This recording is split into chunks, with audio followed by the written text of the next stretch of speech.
Welcome back to our KCRA3 special countdown to 2024. We are sharing some of our favorite stories from the past year. And we're about a half hour away from midnight, and we know homelessness is on the rise. A group of volunteers are working to help educate people who are unhoused. KCRA3's Leanne Denyer shows us how they're making an impact. Inside the Valley Oak Press in Galt, the rush to make deadline, to get a paper out. Its writers believe can make a real difference. Oh, there's nothing like paper. There's nothing like paper. There's nothing like something you can hold in your hand and pass from hand to hand.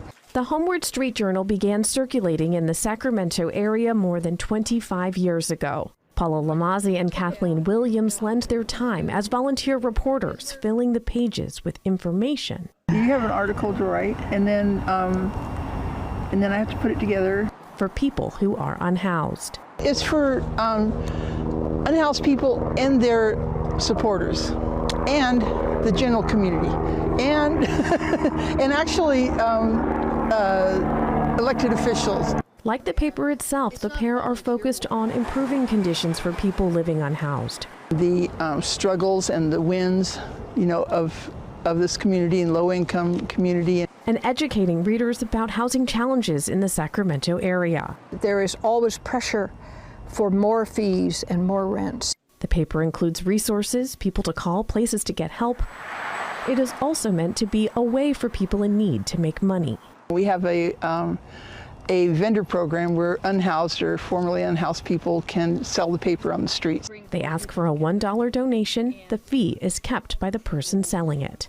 They can write for it, they can read it, they can be uplifted and educated and participate. We all want to end homelessness in a proper way, and it hasn't been accomplished yet. So they'll keep writing with each edition, hoping to leave Sacramento, for everyone, a little better than they found it. I can wake up in the morning and say, well, what do I have to do today? I have to write an article or I have to talk to someone. We're in it for life. And it's not volunteer work. It's just how you live and who you care about. In Sacramento, Leanne Denyer, KCRA 3 News. That really is a labor of love. Absolutely. Well, to El Dorado County now, where the Shingle Springs Band of Miwok Indians runs the Red Hawk Resort and Casino. KCRA 3's Lisa Gonzalez shows us how they're using their profits to help tribal members. This isn't just bright lights and a little luck. This is also a legacy. One nail, one slot, one hammer, and one jackpot at a time. Together, restoring the Shingle Springs Band of Miwok Indians. We've put everything that we've gotten back into our community. If you've ever come to Red Hawk Resort and Casino to play and wondered where all the money goes, well, 100% of the profits go back to the tribe. And it's taken them 15 years of having this casino to be able to earn enough money to now build their tribal members their own homes and give them parcels of land. It's just been a dream come true to be able to provide this for our families. Providing just on the other side of the hill. They're building 10 homes in phase 1 of their master plan. One of them is for Tribal Vice Chairwoman Melissa Tayaba. I left here when I was 18, and so I am just returning because I finally got my piece of land. And I've been waiting for it my whole life, so super exciting. The tribe is subsidizing 90% of the cost of these homes. The opportunities that the tribe has given their tribal members to be homeowners, especially in this economy. Camille Williams grew up on this land. Is this a 2-3 bedroom home? Now this mother of 3 will also get to raise her kids here. I'm the first homeowner in my family. My own mother unfortunately passed away before even construction of the casino came up. So being able to grow my family on the reservation where she brought me home to, it's very heartwarming. Building for the future and the past, an elder village with individual cabins is also in the plans. Everything that we are receiving is off the backs of my grandmothers. So we hold our elders very, very high. There are only 500 people in this tribe. Ensuring every tribal member gets a home is really probably the goal. It means a lot to be able to bring tribal members home in one respect, but also building them a home that they are going to be in for the rest of their life and the generations after that. Writing a winning legacy for future generations. On the Shingle Springs Rancheria, Lisa Gonzalez, KCRA 3 News. It's so great to see them. An incredible program. Right. All right. Well, coming up, we're halfway through our list of 2023 favorites, and we'll have more after the break. But first, we want to show you this, a look at the fireworks in Poland.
Welcome back, and thanks for joining us. To celebrate the new year, we are counting down with our favorite stories of 2023. And the time right now, 22 minutes until midnight, and taking to the slopes now without the use of sight. KCRA 3's Leanne Denyer shows us how the Society for the Blind is helping its participants reach new heights.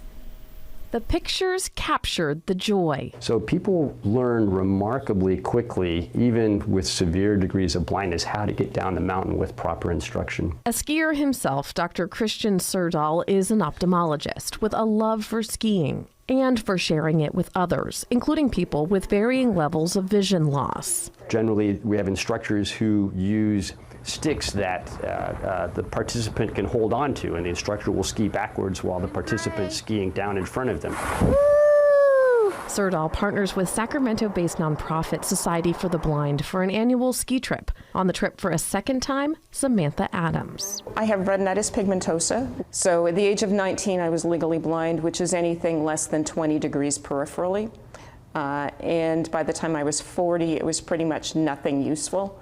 With Dr. Serdal, volunteers, and talented guides on the hill, Adams got back into skis after years away from the sport. I grew up in Canada, so it's home. I got up there this year and stepped outside, and it was super cold and super windy. I went, yes, I'm home.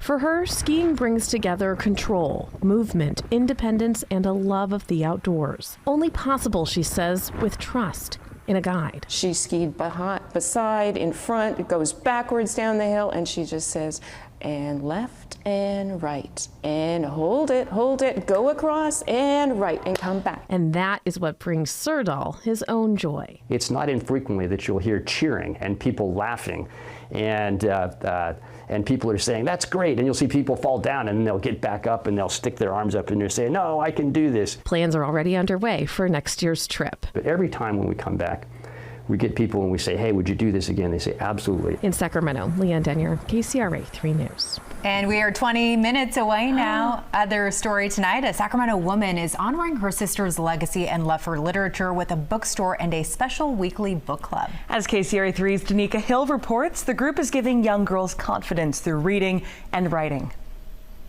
We are on chapter 12 of Sincerely Cicely, so I'll give you all some time to go to that chapter. She's trying to find herself, which a lot of the girls are, whether it's culture, whether it's hair, whether it's clothes. Around the Way Girls Book Club was founded by Dana Maisha. She had a vision. She loves to read. She's always inspired by her historical roots and authors and people who look like her. Maisha passed away in 2021 due to COVID-19 complications. Now her sister Shakiri is carrying on her legacy. I don't always just go with the flow. I go with my flow. Once a week, girls ages 8 to 14 meet on Zoom. Her hair is straight and long, just like Raiden's. Neither of their hair is like mine, super thick with corkscrew curls when it's not braided. The meetings going beyond the bindings of the book, encouraging the girls to find confidence through journaling. I'm unique when I wear my clothes because I love the way I put them together. I'm creative.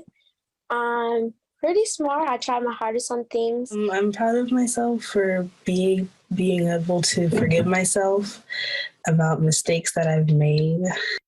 Thank you so much for sharing, Adele. 17-year-old Shay Perret runs the meetings. What does preparation look like for you? How do you prepare to deal with this group of girls? I have pre-written check-in questions, so I'll be prepared for that. But really, I kind of just take it however the meeting goes at that moment of time. And once the books close for the day, each meeting ending with the girls complimenting themselves and someone else in the group. And I love your hair, love your hair. I want to give a compliment to Miss Shay because I love how you've been keeping us together. And claps for yourselves. All of you did great, amazing. And thank you all for being so open and sharing. Thank you so much for coming to our bookstore and keeping my sister name lit, Dana Maisha. Danica Hill, KCRA 3 News. This is just such an awesome way to start the new year. It's so cool to see these stories again and reflect, looking back on 2023. Another great story for you, a special birthday party for a Sacramento 5-year-old. This is really funny. So she loves grocery outlets so much, she wanted her party there. And as KCRA 3's Lisa Gonzalez shows us, the store gave her exactly what she wished for. It's not your traditional party place. Today is her birthday, August 24th, and she is 5 years old. But it's perfect for little Sarah. The very first place she went to after the COVID lockdown lifted was Grocery Outlet. When she came in here, she goes, wow, it's magic. And after that, we've been in here about every other day just so she can see her friends here. The staff here is really amazing. They always have stickers and goodies for her. And this is just her favorite place outside of school and home. And the workers, they know it. They're regular customers in the store, and so the mom approached me on Facebook and was like, you know, we love shopping at your store. She loves it so much that she wanted a Grocery Outlet birthday party. No questions asked, they made it happen. Being able to give back to our community is what we do and what we're passionate about. That's why we're here. So the opportunity to give back to her and to our community and just everybody. It's something that we're really passionate about. I just think it's really cool to see her out with everybody and, with kids her age and just enjoying her birthday like normal. It means a lot to Mom, too, to see her little girl happy and here. Sarah has what's called Phelan-McDermid syndrome. It is pretty rare. There's about 3,000 people worldwide registered. 2 years ago, we actually did not know if she was going to be able to verbally communicate. We didn't know if she was going to be able to emotionally connect with people. But with a lot of help and a lot of therapy and a lot of social gatherings, she's thriving. And today, celebrating exactly the way she wished. It's such a nice surprise. We weren't expecting any of this, so this was really sweet of them to do. What one do you want? Do you want horsey? You got kitties? Oh, you want that? There you go. Thank you. Lisa Gonzalez, KCRA 3 News. I know that made you smile in the last 15 minutes of 2023. Well, coming up, more of our favorite stories of the year. We're counting down to #1. But first, take a look at this. These are the fireworks right now. Take a look at how awesome that is.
Welcome back. We are continuing our countdown of our favorite stories of 2023. 12 minutes left, so get ready for that. And great story here. A Vacaville veteran is honoring military members who have sacrificed their lives to preserve our freedom. KCRA 3's Jason Mark shows us his very visible tribute.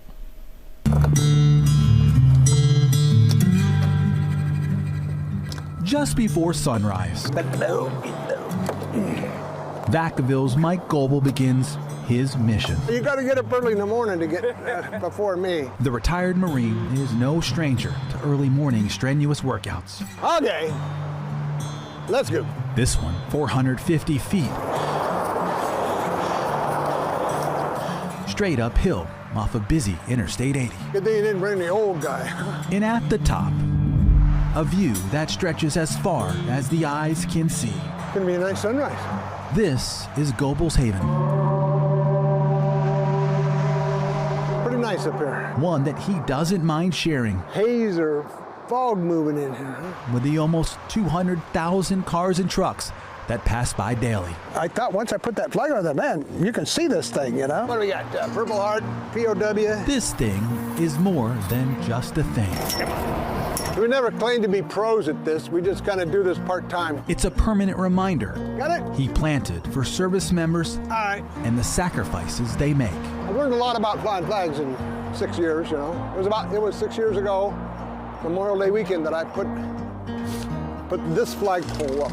Goebel service began right out of high school, enlisting at 17. I didn't really want to go to college, so I joined the Marines. Soon after, he was flown to Vietnam, where he worked as an air traffic controller, monitoring the radar around the clock. Oh, it was, you know, kind of culture. So when you first get there, it was hot. It was like 136 degrees on the runway when we arrived there.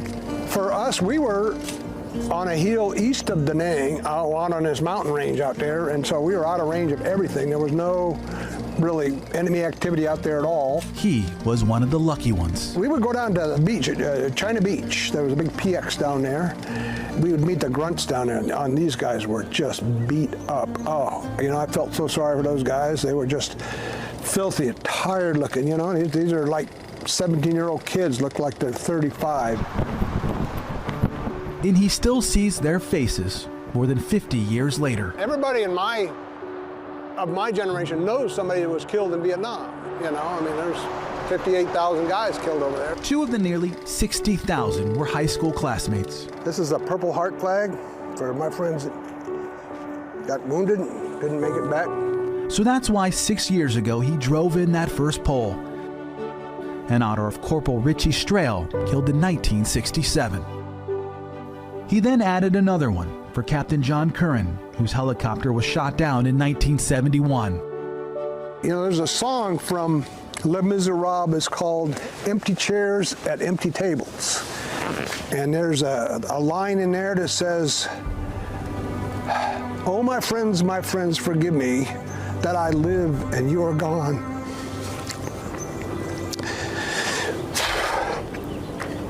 Empty chairs at empty tables," and the pain goes on and on. And that pain he feels every day. And for him, that pain will be there for the rest of his life. That really struck me as, you know, how many empty chairs there are, you know. Ready? There you go. So it's here on this hill, next to the busy interstate. Goebel will continue to remind everyone how lucky we all are. You know, I'm thinking of my friends that aren't grandfathers like me. You know, these guys were high school classmates of mine. You know, this could be their hill. For photojournalist Victor Nieto, Jason Marks, KCRA 3 News. Another great story. We are just 8 minutes away to the new year. Turning now to Sacramento, where a high school robotics team made history this year. They're the first all-female team to win a world championship competition. Okay. Hey, that is coming off. Hold on, I need to put the wrench again. So it won't slide around as much. Can you try looping around this back thing, if that makes sense? Solving problems on the fly. It'll stay for the mission run. Ready? Sometimes we have like complications with props. These females from the St. Francis High School robotics team can fix anything. But we've always worked through that. And then it'll go here when she's ready. Okay, you're good to drop it in. Hands off. We're going to be doing one of the tasks that the competition gives us, which is lifting a very heavy weight, around 20-25 pounds, from the bottom of the pool using something called a lift bag, which is basically something that inflates and allows our RV to carry more weight. Okay, hands on. This is one of the many tasks this team tackled to make history. We are the first all-girls team to win internationals. At the Marine Advanced Technology and Education remotely operated vehicle competition in Colorado. Their coach says there were over 500 teams from around the world from 30 countries and 18 states. We won 4 awards. We won the safety award. We won the marketing. award, Team Spirit, and we won the overall award. Thrusters on. These young women won it all. They're making waves beyond the water. Open front. World champions, and all women. There's still so much room for more people in the community, and there's so much to learn, and it shouldn't matter who you are. The hope? It is an opportunity for us to be role models for maybe other all-girls teams in the competition, and just girls who want to get into STEM. And then we can show them that we can do STEM and we can do it very well. That one was a lot better than the first one. They were an incredible group of girls. It was so cool to watch them in action. Okay, you guys, now it's finally time for number one. This was the top hearted story on the KCRA3's Facebook page all year. This story had 21,000 reactions. It's incredible. KCRA3's Leanne Denyer shows us what happened when a Modesto police officer missed his official swearing-in ceremony. Inside Memorial Medical Center in Modesto, baby Theo Kersey is having his first day. It's a very crazy day. A day that was already scheduled to be a big one for his family. It was during the rehearsal for the San Joaquin Delta College Post-Academy class graduation that his dad and new Modesto police officer Trent Kersey realized he wasn't going to make the ceremony. I had to put my family first and go to the hospital and go have a baby, and then had to let the academy staff know and the department know that I won't make it to graduation. The class of new hires at the Modesto Police Department celebrated the completion of their program this Halloween, just as little Theo made his debut. Obviously, I'm going to put my family before anything else, and I would have been awesome to be there for the graduation. So the department brought graduation and Kersey swearing in to his growing family. Modesto police shared these pictures from the hospital of Kersey swearing in with baby in tow. I said hi to the family and met little Theo, the new baby boy, and I did my swearing in there. Just congratulations to him for, graduating and welcoming in a new child. Department command staff celebrated with Kersey and his family, wanting to make sure he knew he could not only be sworn in, but feel supported by his new police family. We want them to know that, we understand that this career requires some dedication and often involves balancing work and family. Mom and baby Theo are doing well, and Kersey says he couldn't ask for anything more. I'm blessed. In Modesto, Leanne Denyer, KCRA 3 News. Coming up in the final 3 minutes of 2023, we'll count down with you to the new year. That is after the break.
Well, we have our party favors. We are ready to count down the new year. We've had so much fun counting down all of the top 12 stories of the year that have really made an impact on the community. And of course, it's been fun to look back on all of the things that we've done this year as a team and as a station and with the community as well. And to bring all the positive things to the forefront, to end the year on a positive note and to start the new year on a positive note. We want to thank you for joining us on our KCRA 3 special countdown to 2024, and it's been a great time. The countdown begins, everyone. 7, 6, 5, 4, 3, 2, 1. Happy New Year, everyone. We had all of our folks from production here in the studio with us counting down. We love our team so much. Happy New Year, everyone. We want to leave you with Auld Lang Syne, sung by one of the contestants of The Voice. We'll see you this year, everyone. Be safe tonight. Happy New Year.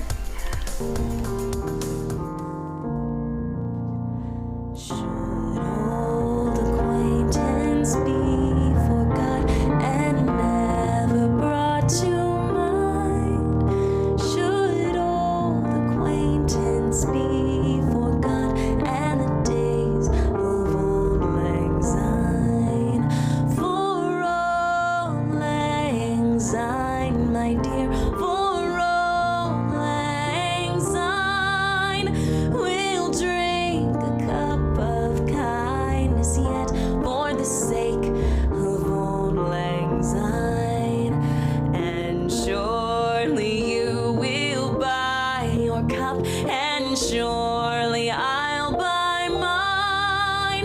We'll take a cup of kindness yet for the sake of Auld Lang Syne.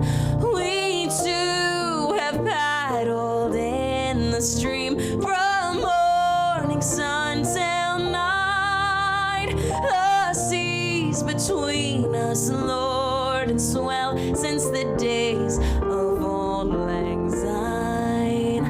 For old acquaintance be forgot and never brought to mind.